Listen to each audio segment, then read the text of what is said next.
To use the N26 virtual card, start by opening the N26 mobile banking app on your smartphone. If you have not already, create an account and sign in to access your dashboard. The N26 virtual card is a digital version of your debit card, allowing you to make online transactions securely. First, navigate to the Cards section in the app, where you will find an option to create a virtual card. Tap on this option and follow the prompts to generate your virtual card details, including the card number, expiration date, and security code. You can use your virtual card to make online purchases, book flights or hotels, and pay for subscriptions. When making a purchase, simply enter your virtual card details at the checkout, just as you would with a physical card.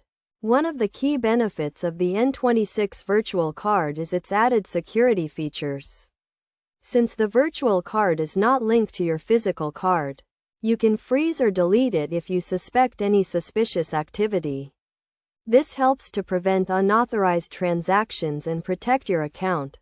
To manage your virtual card, go to the Cards section in the app and select the virtual card option. From here, you can view your card details, freeze or unfreeze the card, and even set a spending limit. This allows you to control your expenses and stay on top of your finances.